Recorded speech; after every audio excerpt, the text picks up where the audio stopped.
نحمده ونستعينه ونستغفره ونؤمن به ونتوكل عليه ونعوذ بالله من شرور أنفسنا ومن سيئات أعمالنا من يهد الله فلا مضل له ومن يضلل فلا هادي له أشهد أن لا إله إلا الله وحده لا شريك له وأشهد أن سيدنا ونبينا ومولانا محمدا عبده ورسوله أرسله ربه بالحق بشيرا ونذيرا وداعيا إلى الله بإذنه وسراجا منيرا صلى الله تعالى عليه وعلى آله وصحبه وبارك وسلم تسليما كثيرا أما بعد فأعوذ بالله من الشيطان الرجيم بسم الله الرحمن الرحيم أأمنتم من في السماء أن يخسف بكم الأرض فإذا هي تمور أم أمنتم من في السماء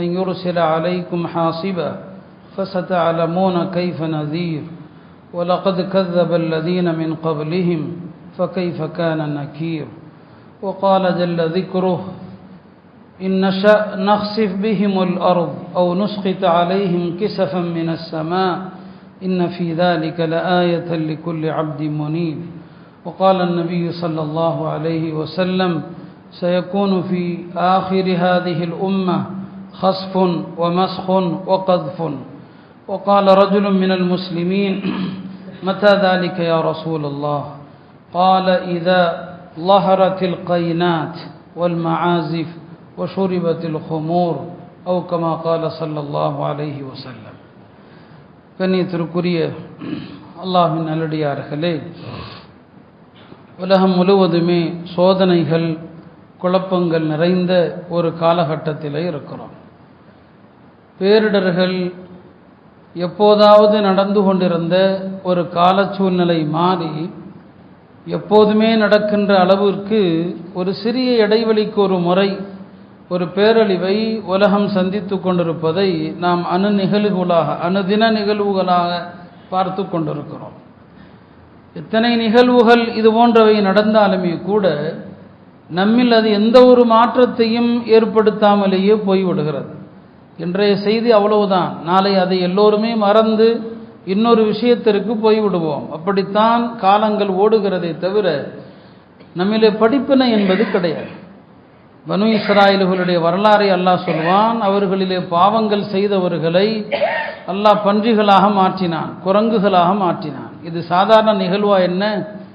இந்த நிகழ்வுக்கு பிறகும் கூட அவர்களுடைய வழித்தோன்றல்கள் பாவங்களின் பக்கம் மீண்டதை அல்லாஹ் சொல்லும்போது சும்மா கசத் குலூபுக்கும், உங்களுடைய இதயங்கள் இறுகி போய் விட்டன. இம்பாதிதாலிக், இத்தனை நிகழ்ச்சிகளுக்கு பிறகும் கூட உங்க உள்ளங்கள் இலகல்ல, இறுகி போயிடுச்சு. ஃபஹிய கல் ஹிஜாரா, அந்த உள்ளங்கள் பாறைகளை போன்று ஆகிவிட்டது. இல்லை, பாறைகளை விட மிக கடுமையாக இறுகிவிட்டது. பிறகு அல்லாஹ் சொல்லுவான், பாறைகள் கூட அதிலிருந்து தண்ணீர் பீரிட்டு கொண்டு வருகிறது. சில பாறைகள் அல்லாஹுடைய அச்சத்தினால் உருண்டு ஓடுகிறது. பாறைகளை விட மனித இதயங்கள் இறுகி போய்விட்டன என்று அல்லாஹ் திருமறையிலே சொல்லி காட்டுவான். உண்மையிலும் அப்படித்தானே? இந்த நிகழ்வுகளை எல்லாம் நாம் இணையதளங்களில் சமூக வலைத்தளங்களில் செய்திகளாக பார்ப்பதும் பரப்புவதும் தானே தவிர அல்லாஹ்வுடைய வல்லமையை குறித்தோ அல்லாஹ்வுடைய தண்டனையை குறித்தோ நம்மில் எத்தனை பேர் நடுங்கி குலுங்கி போனோன்னு யோசிச்சு பாருங்க.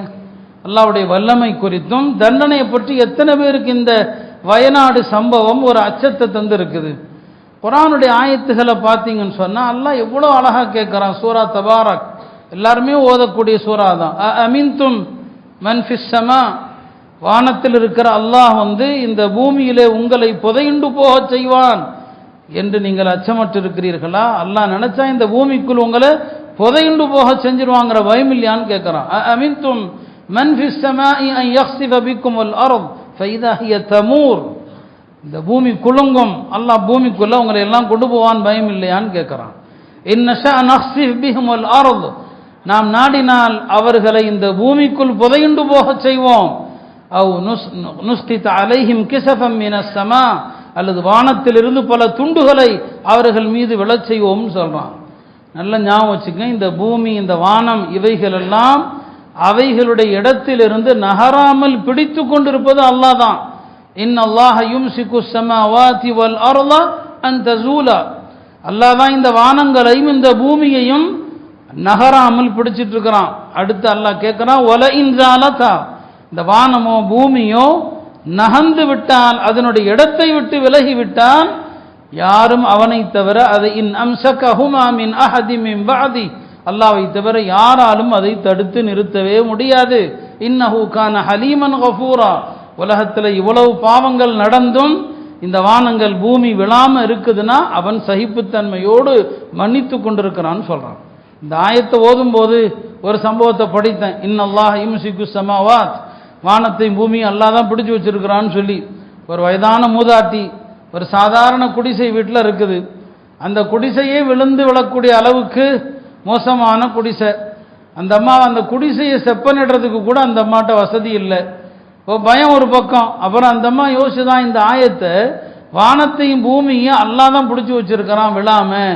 இந்த ஆயத்தை படிச்சதும் அந்த அம்மா நினைச்சுதான், இவ்வளவு பிரம்மாண்டமான வானத்தையும் பூமியையும் அது நகராமல் பிடித்து நிறுத்துகிற ஆற்றல் என் ரப்புக்கு இருக்குதுன்னு சொன்னா, இந்த பலவீனமான இந்த கூரையையும் அல்லாஹ் தடுத்து நிறுத்த மாட்டான். அதனால தன்னுடைய பேர குழந்தையை அழைத்து ஒரு சீட்டில் இந்த ஆயத்தை எழுதிச்சு அந்த அம்மா. எழுதி அந்த பையனை கொண்டு போய் எங்கெல்லாம் பலவீனமாக இருக்குதோ அங்கெல்லாம் இந்த பேப்பரை வச்சிருன்னு சொல்லிச்சு. அவ்வளோதான். அந்த பையனுக்கு அதில் என்ன இருந்துச்சு, என்ன எழுதப்பட்டிருந்துச்சு என்றெல்லாம் தெரியாது. அந்த பேப்பரை வச்சதிலிருந்து அந்த கூரைக்கு ஒன்றுமே ஆகல. அதுக்கப்புறம் அந்த அம்மா 20 வருஷம் இருந்துச்சு. 20 வருஷத்துக்கு அப்புறம் மௌத்தா போயிடுச்சு. மௌத்தான பிறகு அந்த பேரன் அவன் பெரியவன் ஆயிட்டான்.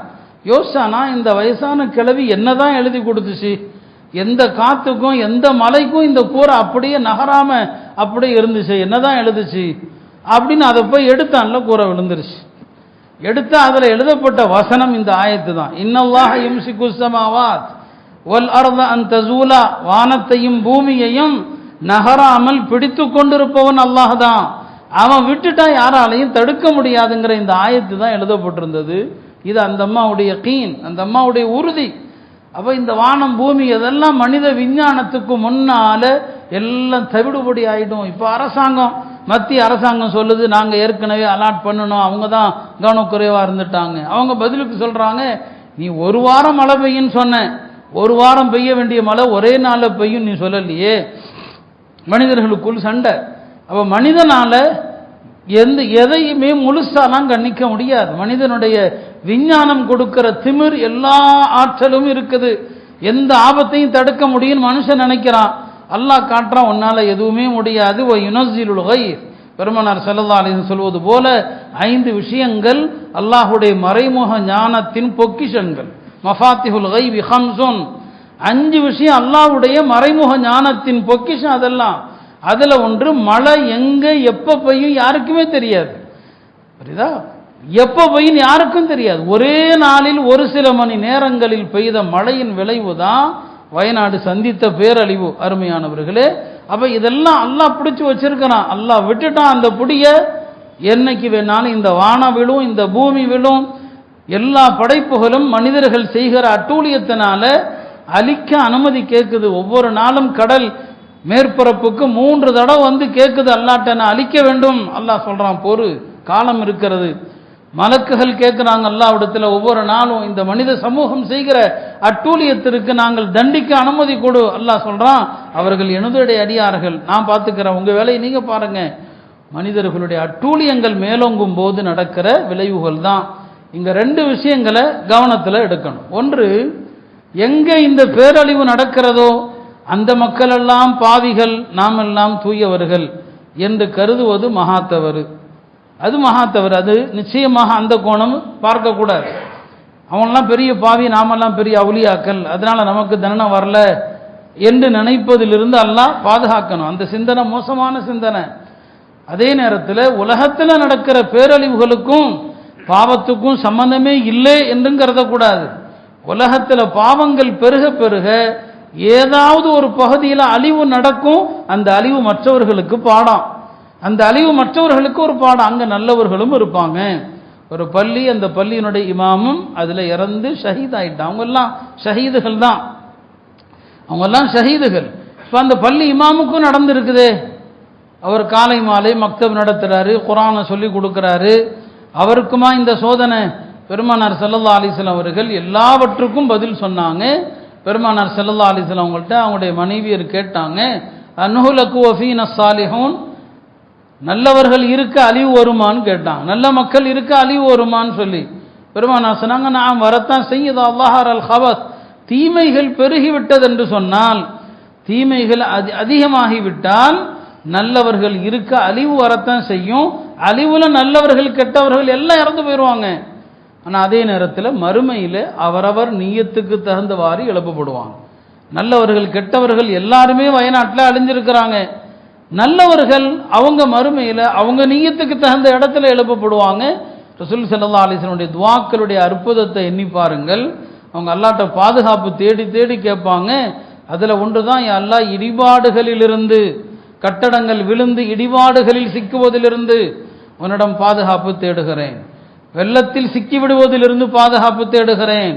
தீ விபத்திலிருந்து பாதுகாப்பு தேடுகிறேன். எவ்வளோ அழகான பிரார்த்தனைகள் இதெல்லாம். இந்த பிரார்த்தனைகளுடைய வலிமையை நாம் என்றைக்காவது உணர்ந்திருக்கிறோமா? இந்த இடிபாடுகள், வெள்ளம் எல்லாமே இங்கே வயநாட்டில் கண்முன்னால வந்து நிற்குது. இதெல்லாம் உலகத்தில் எப்படியெல்லாம் நடக்குங்கிறத ரசூல் ஸல்லல்லாஹு அலைஹி வஸல்லம் அவங்களுக்கு அல்லாஹ் அறிவித்து கொடுத்தான். அவர்கள் இந்த அழகான அற்புத துஆக்களை ஓதுனாங்க. எனவே அருமையானவர்களே, பேரழிவுகளுக்கான பெரும் காரணங்கள் பாவங்கள். நல்லவர்கள் இருப்பாங்க, அந்த நல்லவங்களுக்கு அது ஷஹாதத்துடைய மரணம், அவங்களுக்கு அது உயர்ந்த மரணம். எனவே நாம இதில் இறந்து விட்ட நல்ல முஸ்லிம்களை இழிவாக யாரும் நினைக்கக்கூடாது. அது அல்லாஹ்வுடைய பெரிய பெரிய வலியுல்லாக்கள் கூட இருப்பாங்க. ஆனால் தண்டனை வரும் என்று பெருமானார் ஸல்லல்லாஹு அலைஹி வஸல்லம் அவர்கள் சொன்னாங்க. தீமைகள் பெருகும் போது வரத்தான் செய்யும். முந்தைய சமுதாயத்திற்கு நடந்த வேதனைகளை பற்றி சொன்னாங்க.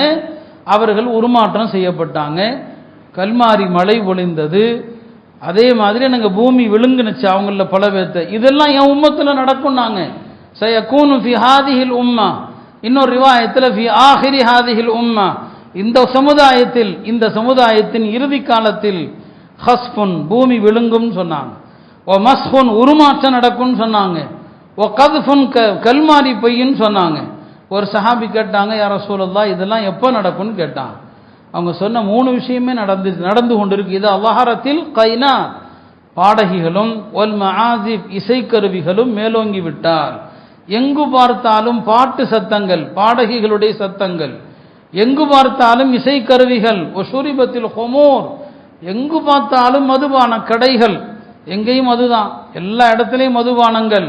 இந்த 3 மேலோங்கினால் இதெல்லாம் நடக்கும்னு சொன்னாங்க. பூமி விழுங்கிறது, ஒரு மாற்றம், கல்மாரி, இதெல்லாம் இந்த 3 குற்றங்கள் நடக்கும்போது, இந்த 3 குற்றங்களும் இன்றைக்கு எவ்வளவு மேலோங்கி இருக்கிறது. பள்ளிவாசல் வரை பாட்டு சத்தம் வந்து விட்டதா இல்லையா? பள்ளிவாசல் வரைக்கும். பள்ளியில் கூட நாம் அதனுடைய கண்ணியத்தை பேண மறுக்கிறோம். எத்தனை போர்டுகள் இருந்தாலும் சரி, எத்தனை முறை இமாம்கள் சொன்னாலும் சரி, ஜும்மா தொழுகையிலும் ஐவேளை தொழுகையிலும் மொபைல் ஃபோன்கள் அடித்து கொண்டு தான் இருக்குது. பலருக்கும் அதை பற்றிய கவலையே இல்லை. முன்னால் தான் ஃபோனை வச்சிருக்கிறார். தொழுக ஆரம்பிக்கதே, இதை ஆஃப் பண்ணோமான்னு கூட நினைக்கிறது இல்லை இல்லையா? அதை பற்றி யோசிக்கிறதே கிடையாது. பள்ளி வாசலில் பாட்டு சத்தம் கேட்ட பிறகு அல்லாஹ்வுடைய அதாப் வராம வேறு என்ன வரும்? அருமையானவர்களே, அவர் ரசூல் ஸல்லல்லாஹு அலைஹி வஸல்லம் அவர்கள் சொன்ன இந்த எல்லா பாவங்களும் இன்றைக்கு நடக்குது. இன்னும் சொல்ல முடியாத சில பாவங்கள் கியாமத்துக்கு நெருக்கத்தில் அதெல்லாம் நடக்கும்னு சொன்னாங்க. சில பாவங்களை பகிரங்கமாக பேசக்கூடாது என்று கூட உலமாக்கள் சொல்லுவாங்க. எல்லா பாவத்தையும் பகிரங்கமாக கூட சொல்லிடக்கூடாது. ஆனாலும் வழி இல்லை, அப்படிப்பட்ட பாவங்களும் இப்போ நடக்குது. அதில் ஒன்று தான் ஓரின கல்யாணங்கள், ஆணும் ஆணும் கல்யாணம் பண்ணுறது. பல நாடுகள் இன்றைக்கு அதை சட்டபூர்வமாக ஆக்குது. பெண்ணும் பெண்ணும் கல்யாணம் நடக்கிறது. அவங்க 2 பேரும் விரும்பி, அவர்கள் எவ்வளோ பெரிய பாவம் இது, எவ்வளோ பெரிய சாபத்திற்குரிய ஒரு சமுதாயம். அதனாலேயே தலைகீழாக புரட்டி போட்டு அழிக்கப்பட்டாங்க. கௌம லூத் புரட்டி போட்டு அழிக்கப்பட்டாங்க. அல்லாஹ்வே சுலாவுல் முஃதஃபிகாத், தலைகீழாக புரட்டப்பட்ட ஊர்கள் அது. அந்த பாவம் இந்த சமூகத்தில் முஸ்லிம்களிடத்தில் கூட இந்த கெட்ட பழக்கம், சில கல்லூரியில் படிக்கிற பிள்ளைகளிடத்தில் இந்த பாவங்களும் கூட மோசமான இந்த கலாச்சாரம் பரவுகிற ஒரு காலம். பிறகு ஏன் இந்த மாதிரியான பூமி விழுங்குதல்? அதுக்கு உலகாதாயவாதிகள் 1000 காரணம் சொல்லலாம். உலகத்தையே காரணமாக கொண்டவங்க, அதனால இதனால மரத்தை வெட்டினாங்க, அதை செஞ்சாங்க, இதை செஞ்சாங்கன்னு 1000 சொல்லலாம். நாம மார்க்கவாதிகள், ஆகிரத்தை அடிப்படையாக கொண்டவங்க, மார்க்க ரீதியாக மட்டும்தான் எல்லாவற்றையும் நம்ம பார்ப்போம். அப்ப இது அவன் சொல்ற காரணங்கள் 1000 இருக்கலாம். எல்லாமே இந்த பாவங்களுடைய பின்னணியில தான் இவ்வளவு பெரிய பேரழிவுகள் நடக்குது. அந்த பேரழிவுகள் மற்ற ஊர்களுக்கு அச்சுறுத்தல். அல்லாஹ் பனு இஸ்ரவேலர்கள்ல ஒரு கிராமத்தை அழிச்சான், அவங்கள பன்றிகளா குரங்குகளா மாத்தனான். அதை பத்தி அல்லாஹ் சொல்வான், ஜஅல்நாஹா நகாலன் லிமா பைன யதைஹா வமா கல்ஃபஹா. அந்த ஊரை நாம் அதற்கு முன்னாலும் பின்னாலும் உள்ள ஊர்களுக்கு ஒரு படிப்பினையாக ஆக்கினோம். வமௌஇதத்தல் லில் முத்தகீன், இறைச்சமுள்ள உடையவர்களுக்கு உபதேசமாக ஆக்கினோம்னு சொல்றான். இந்த வயநாடு நமக்கு படிப்பினை, வயநாடு நமக்கு உபதேசம் இல்லையா? ஒவ்வொரு வருடமும் அது நடந்து கொண்டுதான் இருக்கிறது. கடந்த ஆண்டு தமிழகத்தினுடைய பல பகுதிகளில் ஏற்பட்ட வெள்ளத்தினால் ஏற்பட்ட பேரழிவை நம்ம பார்த்தோம். உலகம் நடக்கிற இந்த மோசமான தவறுகளுடைய பின்னணியில தான் இந்த எல்லாமே நடக்குது. சஹாபாக்கள் காலத்திலேயே நில அதிர்வு லேசா ஏற்பட்டது. ஹஜ்ரத் சையதுனா உமர் ரலியல்லாஹு அன்ஹுடைய காலத்தில் மதீனா குலுங்கியது. ஹஜ்ரத் உமர் ரலியல்லாஹு அன்ஹு அவர்கள் மக்கள் எல்லாரையும் ஒன்று கூட்டினாங்க. எல்லாரையும் ஒன்று கூட்டி சொன்னாங்க, மக்களுடைய பாவங்கள் பெருகும் போது அல்லாஹ் அவர்களுடைய நிலநடுக்கத்தை கொண்டு தண்டிப்பான், புயல் காற்றை கொண்டு தண்டிப்பான், பேரழிவை தரும் மழையை கொண்டு தண்டிப்பான்னு சொன்னான். யார்? ஹஜ்ரத் உமர் அவர்கள் சொல்றாங்க, மக்களுடைய பாவங்கள் பெருகினால் அல்லாஹ் நிலநடுக்கத்தாலும் புயல் காற்றை கொண்டும் பேரழிவை தருகின்ற மழை. இப்போ அதான் அங்கு நடந்தது. இரவுல ஒரு 3 மணி நேரம் மழை தான், அல்லாஹ் தண்டிப்பான்னு சொல்லிட்டு சொன்னாங்க. இந்த மதீனாவில் பாவம் நடக்குது, இன்னொரு முறை இந்த மதீனமா நகரத்தில் இது போன்ற நில அதிர்வு தெரிந்தால் நான் உங்களுடைய வசிக்க மாட்டேன், மதீனா விட்டு வெளியே போயிருவேன்னு சொன்னாங்க. இங்க பாவம் நடக்குது, எனவே இந்த இன்னொரு முறை மதீனாவில் இப்படி ஒரு அதிர்வு காணப்பட்டால் நான் உங்கள்கிட்ட இருக்க மாட்டேன், உங்களை விட்டு வெளியே போயிருவேன்னு சொன்னாங்க. ஹஜ்ரத் இப்னு மஸ்ஊத் அவங்க ஹயாத்தா இருந்த காலத்தில் அவங்க கூஃபால இருந்தாங்க. கூஃபால நில அதிர்வு ஏற்பட்டது. மக்களை எல்லாம் கூப்பிட்டு சொன்னாங்க, எல்லாம் பாவத்திலிருந்து தௌபா செய்யுங்கன்னு சொன்னாங்க. இந்த மண்ணில் சிறந்த மக்களான சஹாபாக்கள் வாழ்ந்த காலத்தில் அப்போது இன்றைக்கு நடக்கிற பெரிய பெரிய பாவங்கள்ல ஒரு 10ல் 1 கூட நடந்திருக்காது.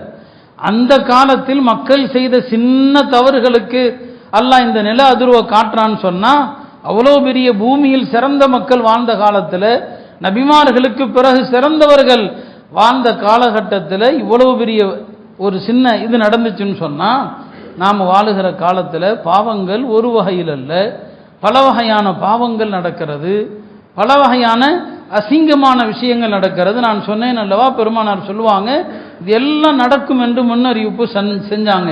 பெண்களுக்கு மத்தியில் தவறான உறவு இருந்தால் அதுக்கு அரபியில் சுஹாக் அல்லது சிஹாக்னு சொல்லுவாங்க. பெருமானார் சொன்னாங்க, சிஹாக்குன் நிசாஇ பைனஹுன்ன ஜீனான்னு சொன்னாங்க. பெண்களிடையே நடந்தால் அந்த உறவும் விபச்சாரம்னு சொன்னாங்க. ஆண்களுக்கு மத்தியில் செஞ்சா அது விபச்சாரம்னு சொன்னாங்க.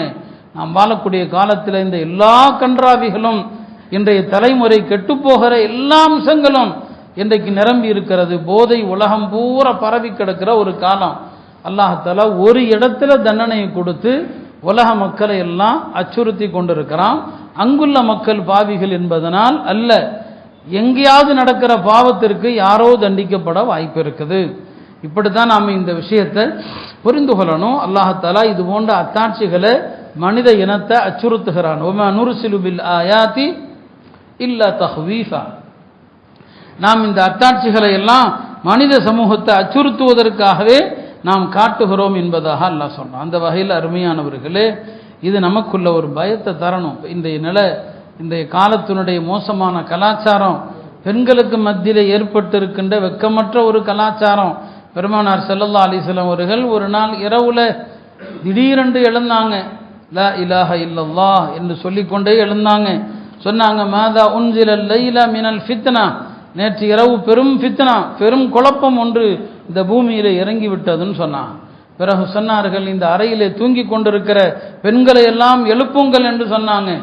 எல்லாம் சொல்லிவிட்டு சொன்னாங்க, நான் நரகத்தில் பார்க்கிறேன், இந்த உலகத்தில் ஆடை அணிந்தவர்கள், ஆடை அணிந்த சில பெண்கள் இருப்பாங்க, காசியா உடம்புல ஆடை இருக்கும், ஆரியாத் ஆனால் அவர்கள் நிர்வாண பெண்கள். ஒரு ஆடை எந்த நோக்கத்திற்காக அணியப்படுகிறதோ அந்த நோக்கத்தை அந்த ஆடை நிறைவேற்ற தவறினால் ஆடை இருந்தும் ஆடை இல்லாததை போல ருப்ப காசியாத்தின் ஆரியா, சில பெண்கள் ஆடை அணிஞ்சிருப்பாங்க, நிர்வாணமாக இருப்பாங்க. இந்த ஹதீஸுக்கு பல விளக்கங்கள் சொன்னாங்க. ஆடை அவர்கள் முழுமையாக அணிஞ்சிருக்க மாட்டாங்க. உடம்புல பல பகுதி தெரியும். பெண் என்றாலே முழுசா மறைக்கப்பட வேண்டியவள். அல் மர்அத்து அவ்ரா, பெண்கள் முழுசா மறைக்கணும். அதெல்லாம் இன்றைக்கு மீறப்படுகிற மோசமான கலாச்சாரம் முஸ்லிம்கள்ட்டையும் வர்றதுனால தான் இந்த அழிவுகளை நம்ம பார்க்குறோம். உலகத்தில் அல்லாஹ் நம்ம நன்மைகளுக்கு சாட்சிகளாக ஆக்கியிருக்கிறான், தீமைகளை எதிர்க்கக்கூடியவர்களாக அல்லாஹ் நம்மை ஆக்கியிருக்கிறான். ஆனால் இந்த சமுதாயமே அந்த தீமைகளுக்கு பலியாகிவிட்டால் உலகத்தில் எங்கிருந்து நன்மை எதிர்பார்க்க முடியும்? அதனால தான் உலகம் முழுக்க இந்த குழப்பங்களும் பேரழிவுகளும் ஒவ்வொரு ஆண்டும் நடந்து கொண்டே இருக்கிற ஒரு விஷயத்தை நம்ம பார்க்கிறோம். எனவே இந்த நேரத்தில் நாம் அந்த மக்களுடைய விஷயத்தில் ஆறுதல் தான் நம்ம அவங்களுக்கு சொல்ல முடியும், உதவிக்கரம் நீட்ட முடியும். 2 விஷயங்கள், ஒன்று ஆறுதல், பாவ மன்னிப்பு, உதவி. இந்த 3 விஷயங்கள் தான் நாம் அவங்களுக்கு சொல்லணும். நாம் இதை படிப்பினையாக எடுக்கணும். இப்போ அந்த மக்களுடைய குடும்பங்கள் ஒவ்வொன்றிலும் நடந்த சோகங்களை பார்த்தோம்னா, பிள்ளைகளை இழந்து பெற்றோர்கள் தனித்து விடப்பட்ட நிலை, பெற்றோர்களை இழந்து பிள்ளைகள் தனித்து விடப்பட்ட நிலை, ஒரே குடும்பத்தில் எல்லோருமே மரணித்த நிலை என்று பலவிதமான நாம் செய்திகளை துன்பங்களை நம்ம பார்க்குறோம். இது ஒரு சோதனை தான், முஸ்லிம்களை பொறுத்த வரைக்கும் சோதனை. மறுமையை நம்பாதவர்களுக்கு தண்டனை, இதை நாம் சொல்லித்தான் ஆகணும். எனவே இந்த நேரத்தில் முஸ்லிம் அல்லாத மக்கள் யார் இங்கே அதிகமாக இறந்தாங்க? சில விஷமிகள், இங்கே மத அடிப்படையில் இந்த நாட்டை துண்டாட நினைக்கிற விஷமிகள் அதையும் அப்படி என்ன செய்கிறாங்க, பரப்புகிறாங்க. வயநாடுங்கிறது ஒரு குட்டி பாகிஸ்தான், அதனால செத்துட்டு போகட்டும் என்று அல்லாஹ் மீது அல்லாஹுடைய அதாப் இறங்கட்டான், அல்லாஹுடைய சாபத்திற்குரியவர்கள் அவர்கள். இந்த நிகழ்ச்சியை கூட அப்படி மத அடிப்படையில் ஒரு கூட்டம் பிரிக்கிறான், அது குட்டி பாகிஸ்தான் சொல்லி. உண்மை என்ன? எல்லா தரப்பு மக்களும் தான் பாதிக்கப்பட்டிருக்கிறாங்க. நாம் அப்படி பிரிக்கல, எல்லா தரப்பு மக்களும். நாம் அங்கு பாதிக்கப்பட்ட முஸ்லிம் அல்லாத அந்த மக்களுக்கு சொல்றது என்ன? இந்த உலகத்தை படைத்த ஒரு ஹாலிக் இருக்கிறான், அவன் ஏகனாக இருக்கிறான், அவனுக்கு அடிபணிவதில் தான் இந்த பூமியில் அமைதி இருக்குது, அவனுடைய கட்டளையை பின்பற்றுவதில் தான் இந்த பூமி நிம்மதியாக இருக்க முடியும். இல்லைன்னா இது போன்றவைகள் நடக்கும் என்கிற ஒரு தாவாவுடைய ஒரு அழைப்பு பணியை செய்ய வேண்டிய தருணம் இது. நாம் இந்த நேரத்தில் முஸ்லிம் அல்லாதவர்கள் என்கிற இந்த மதவாத பாகுபாட்டை நாம் எடுத்து சொல்ல போகிறதுல எல்லாருக்குமே அல்லாஹுடைய அருளின் மீதான நம்பிக்கை ஏற்படுத்துகிற நேரம். அந்த அடிப்படையில் குழந்தைகள் அடிச்சுட்டு போனதையெல்லாம் பார்த்ததை சில பேர் சொல்கிறாங்க, இந்த குழந்தைகளுடைய சத்தம், அவங்களுடைய கதறலை எல்லாம் நாங்கள் கேட்டோன்னு சொல்கிறாங்க. எத்தனையோ குழந்தைகள் இறந்து போயிருக்கிறாங்க. பெருமானார் ஸல்லல்லாஹு அலைஹி வஸல்லம் அவர்கள் பெற்றோர் இருக்க பிள்ளைகள் இறந்து போனா அதனுடைய சவாபை நிறைய சொல்லுவாங்க. பெற்றோர் இருக்கிறாங்க ஹயாத்தா, பிள்ளைகள் முன்கூட்டி இறந்துட்டாங்கன்னா அந்த பிள்ளைகள் இந்த பெற்றோரை சொர்க்கத்துக்கு அழைத்து செல்லாமல் விடவே மாட்டாங்கன்னு சொல்லுவாங்க. எந்த அளவுக்குன்னா, குறை மாத கற்பத்தில் சில குழந்தைகள் இறந்து போயிடும். குறை மாதத்தில் அந்த குழந்தையை பற்றி ஒரு ஹதீஸில் பெருமானார் சொல்லுவாங்க, அந்த குழந்தையின் பெற்றோர்கள் அவங்க செய்த பாவத்திற்காக நரகம் முடிவு செய்யப்பட்டிருக்கும். இந்த குறை மாத இந்த கற்பம் இருக்கு இல்லையா, அது அல்லாஹ்விடத்தில் போய் மன்றாடும், என்னுடைய பெற்றோர்களை நரகத்திலிருந்து விடுவித்து சொர்க்கத்துக்கு அனுப்பணும்னு சொல்லி. இப்போ அல்லாஹ் அந்த குறை மாத அந்த சிசுவை பார்த்து சொல்லுவான், ஐயுஹல் முராகிமு ரப்பஹு அதுஹில் அபவைக்கல் ஜன்னா, தன்னுடைய பெற்றோருக்காக வாதாடுகின்ற இந்த குறை மாத சிசுவே உன் பெற்றோர்களையும் சொர்க்கத்துக்கு அழைத்து செல் என்று அல்லாஹ் சொல்லுவான். பெருமானார் சொன்னாங்க, இந்த குறை மாத சிசுவில் இறந்து விட்ட அந்த குழந்தை கூட தன் பெற்றோர்களை தொப்புள் கொடியோடு சொர்க்கத்துக்கு அழைத்து செல்லும் என்று சொல்லுவாங்க. ஒரு குழந்தை இறந்தாலும் சரி, 2 குழந்தை இறந்தாலும் சரி, அவங்களுக்கு சொர்க்கம் வாக்களிக்கப்பட்டது முஸ்லிம்களாக இருந்தாங்க அப்படின்னு சொன்னால் அவங்க சொர்க்கத்திற்குரிய மக்கள். இந்த இடத்துல நாம் இந்த குழந்தைகள் விஷயத்தில் நடக்கிற தவறையும் பார்க்கணும். ஒரு பக்கம் உலகத்தில் மலட்டுத்தன்மை, திருமணமாகி பல்லாண்டுகள் குழந்தை இல்லாத சூழ்நிலை. இன்னொரு பக்கம் குழந்தைய அழிக்கிறது, 4 மாதத்துக்கு முன்னால் அழிக்கிறது பாவம். அதில் பல படித்தரங்கள் இருக்குது, நம்ம அந்த சட்டத்துக்குள்ளே வரல. 4 மாதம் ஆகிட்டா உயிர் ஊதப்பட்ட பிறகு அந்த குழந்தையை கொல்றது ஹராம், அந்த சிசுவை அழிக்கிறது ஹராம். அந்த குழந்தை குறித்து மருத்துவர்கள் 1000 சொல்லலாம், உயிர் ஊதப்பட்ட பிறகு அந்த குழந்தையை அழிக்கக்கூடாது. மருந்து சாப்பிட்டோ அல்லது வேறு ஏதாவது வைத்திய முறைகளை கொண்டோ 4 மாதத்திற்கு பிறகு அந்த சிசுவை அழிக்கக்கூடாது. அப்படி மீறி அழித்தா, ஞாபகம் வச்சுக்கோங்க, மீறி அழித்தா அதுக்கு மார்க்கத்தில் பரிகாரம் கொடுக்கணும். பரிகாரம் இருக்குது மார்க்கத்தில், ஏன்னா அது ஒரு உயிர். ஒரு மனுஷனை, உயிரோடு இருக்கிற மனுஷனை கொன்னா அதுக்கு மார்க்கத்தில் சில நஷ்டஈடுகளும் இழப்பீடுகளும் இருக்குது. அதே மாதிரி தான் வயிற்றில் இருக்கிற சிசு இருக்கு இல்லையா, அந்த சிசுவை கொன்னாலும் மார்க்கத்தில் அதுக்கு இழப்பீடு இருக்குது. அந்த சிசுவை கொன்னா அதுக்கு என்ன இழப்பீடு கொடுக்கணும்னு சொன்னால், அந்த காலத்தில் ஒரு அடிமை, ஆண் அடிமை அல்லது பெண் அடிமை பரிகாரமாக கொடுக்கப்படணும். அடிமைகள் இல்லைன்னு சொன்னால் இறந்து போன அந்த சிசுவுக்காக 5 ஒட்டகம் கொடுக்கணும், 5 ஒட்டகங்கள் கொடுக்கணும். இப்போ இந்த கற்பத்தை கலைக்கிற பெண்கள் அதற்கும் பரிகாரம், இந்த நஷ்டஈடு, சொல்லப்பட்ட நஷ்டஈடு கொடுத்தாகணும். ஒரு பக்கம் இறந்தால் எவ்வளவு சிறப்புன்னு சொல்லுகிற மார்க்கம், கருவில் இருக்கிற குழந்தையை அழித்தால் அதற்கு தண்டனையும் மார்க்கம் சொல்லுது. ஆக இப்படி பல வகையான இந்த பாவங்கள் செய்திருக்கிற ஒரு சூழ்நிலையில தான் அல்லாஹ்வுடைய வேதனையும் பல ரூபத்தில் வருது. நாம் எந்த தவறுகளை எப்படி செய்கிறோமோ அல்லாஹ்வும் அதே ரீதியில தான் தண்டிப்பான். ஜஸாஉ ஸய்யிஅத்தின் ஸய்யிஅத்தும் மிஸ்லுஹா. நீங்கள் எந்த வகை பாவம் செய்கிறீங்களோ தண்டனை அதே வகையில் தான் இருக்கும். இந்த பூமிக்கு மேலே மனிதன் செய்கிற அட்டூழியங்களால தான் இவ்வளவு தவறுகள். மனிதன் எவ்வளவு ஆணவத்தோடு நடக்கிறான். வலா தம்ஷி ஃபில் அர்தி மரஹா, குர்ஆன் சொல்லும், இந்த பூமியில் ஆணவத்தோடு நடக்காதுன்னு சொல்லும்.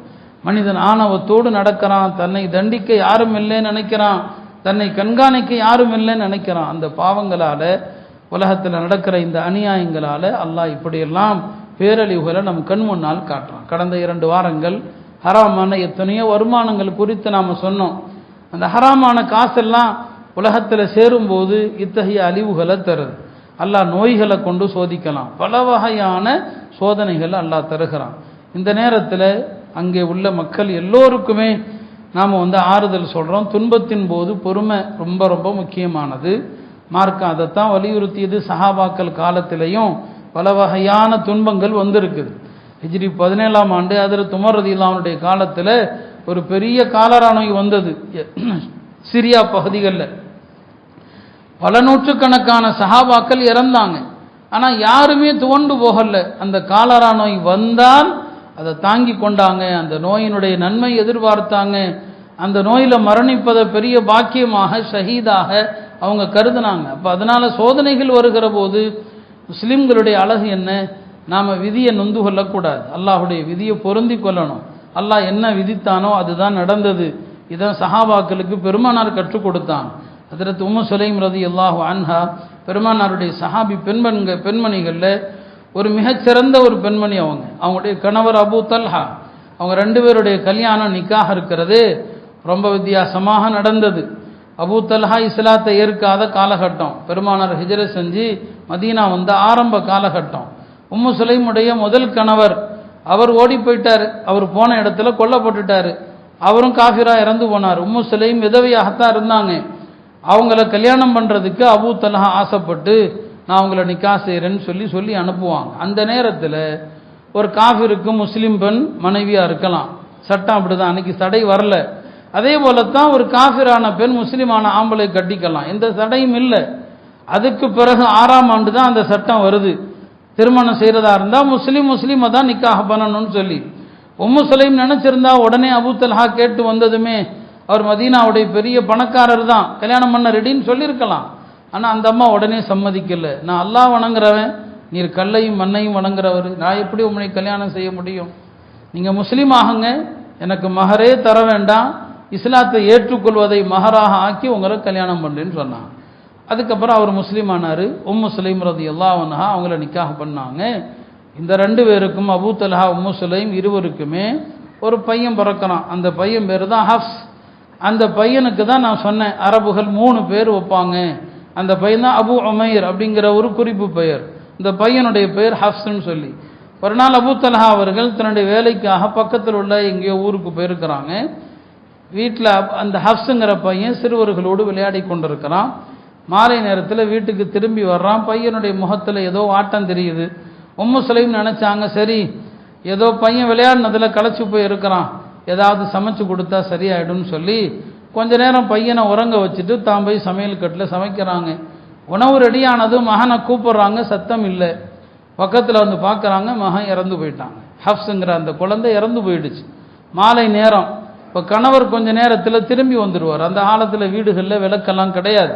அன்னை ஆயிஷா சொல்லுவாங்க, புயூத்தி யௌம இதின் லைஸ ஃபீஹா மசாபி, வீட்டில் விளக்கு இல்லை. இப்போ கணவர் வெளியிலிருந்து வந்ததுமே இந்த தகவலை எப்படி சொல்கிறது வேண்டான்னு சொல்லி மகனை, இறந்து போன மகனை ஒரு அறையில் வச்சிட்றாங்க. அவர் வீட்டுக்கு திரும்புகிறாரு, வந்து கேட்குறாரு, எங்கே என் மகனை கூப்பிடு, ஹப்ஸை கூப்பிடுன்னு சொல்கிறார்.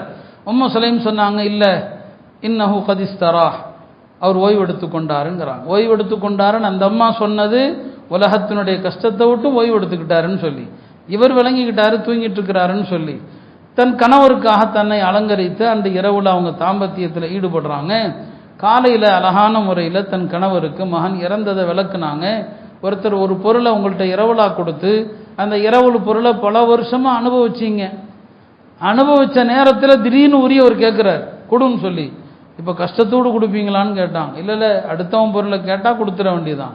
அல்லாஹ் நமக்கு ஹப்ஸுங்கிற ஒரு குழந்தை இரவலாக கொடுத்தான், அல்லாவே வாங்கிக்கிட்டான்னு சொல்லி. அல்லாவே வாங்கிக்கிட்டான். அவன் கொடுத்த இரவல் தான், நமக்கு சொந்தமானதல்ல, கொடுப்பதும் எடுப்பதும் அவன் தானேன்னு சொல்லி அவர் பெருமானார் ஸல்லல்லாஹு அலைஹி வஸல்லம் அவங்கள்ட்ட வந்து நடந்ததை சொல்லும்போது ரசூல் ஸல்லல்லாஹு அலைஹி வஸல்லம் துஆ செஞ்சாங்க, அல்லாஹும்ம பாரிக் லஹுமா ஃபீ லைலத்திஹிமா, இரவில் இவர்கள் தாம்பத்தியத்தில் ஈடுபட்டார்களே அதில் பரக்கத்து செய் என்று அல்லாஹ் தஆலா அவர்களுக்கு நிறைய சாலிஹான நன்மக்களை கொடுத்தான். அந்த பெண்ணுடைய பொறுமை, மகனை இழந்த அந்த விஷயத்தை கூட கணவனிடத்தில் அவ்வளவு பக்குவமாக சொன்னான். துன்பங்களின் போது எவ்வளவு அழகான பக்குவம் வேண்டும் என்பதை இதை விட ஒரு அழகான வரலாறை சொல்ல முடியாது. இதனால் கேரளாவில் உள்ள முஸ்லிம்கள் நல்ல முஸ்லிம்கள், இறை நம்பிக்கையிலும் மற்ற விஷயங்களும் நல்ல மக்கள். அதனால் இந்த விஷயங்கள் எல்லாம் அவர்களுக்கும் தெரிந்த விஷயங்கள் தான். இது போன்ற சோதனைகளிலிருந்து அல்லாஹ்ட்ட பாதுகாப்பு தேடணும். சோதனை வந்து விட்டால் பொருந்திக் கொள்ளணும், சோதனை எதிர்பார்க்க கூடாது. வந்த சோதனையை அல்லாஹ்விடத்தில் ஒப்படைத்து பொறுத்து கொள்ளணும். இதைத்தான் நாம வயநாட்டு மக்களுக்கும் சொல்லிக் கொள்கிறோம். அல்லாஹ் தஆலா இந்த சோதனை அவர்களுக்கு நன்மையாக மாற்ற வேண்டும். இந்த சோதனையில் அவர்களுக்கு என்ன நலவை அல்லாஹ் வச்சிருக்கிறான், என்ன சிறு ரகசியம் இருக்குது என்பதை மனிதர்கள் நம்மால் உணர முடியாது. அந்த மக்களுக்கு நம்மிடம் ஆறுதல் சொல்வதற்கு வார்த்தைகளும் கிடையாது. எனவே அல்லாஹ்விடத்தில் அவர்களுக்கு ஏற்பட்ட துன்பத்தை ஒப்படைத்து அல்லாஹ் அதை நன்மையாக மாற்றித்தர வேண்டும். மனித சமூகத்தில் இது போன்ற பேரழிவுகள் ஏற்படாமல் அல்லாஹ் எல்லா மக்களையும் பாதுகாப்பானாக. எல்லா குழப்பங்களிலிருந்தும் அல்லாஹ் பாதுகாப்பானாக. நாட்டில் உலகத்தில் நிலவுகிற குழப்பங்களிலிருந்தும் அல்லாஹ் மனித சமுதாயத்தை குறிப்பாக முஸ்லிம்களை பாதுகாப்பானாக. அண்மையிலே யூத சக்திகளால் ஷஹீதாக்கப்பட்ட இஸ்மாயில் ஹானியா அவர்களை அல்லாஹ் கபூல் செய்வானாக. அவர்களுக்கு மேலான ஃபிர்தௌஸ் எனும் சுவனத்தை தருவானாக. அல்லாஹ் மகத்தான வெற்றியை இந்த அமைப்புக்கு நாம் வாழும் காலத்திலேயே தந்தருவானாக. பைத்துல் மக்திஸுடைய வெற்றியை காண செய்து அங்கே தொழக்கூடிய வாய்ப்பினை தருவானாக. வாஹிரு தஅவானா அல்ஹம்துலில்லாஹி ரப்பில்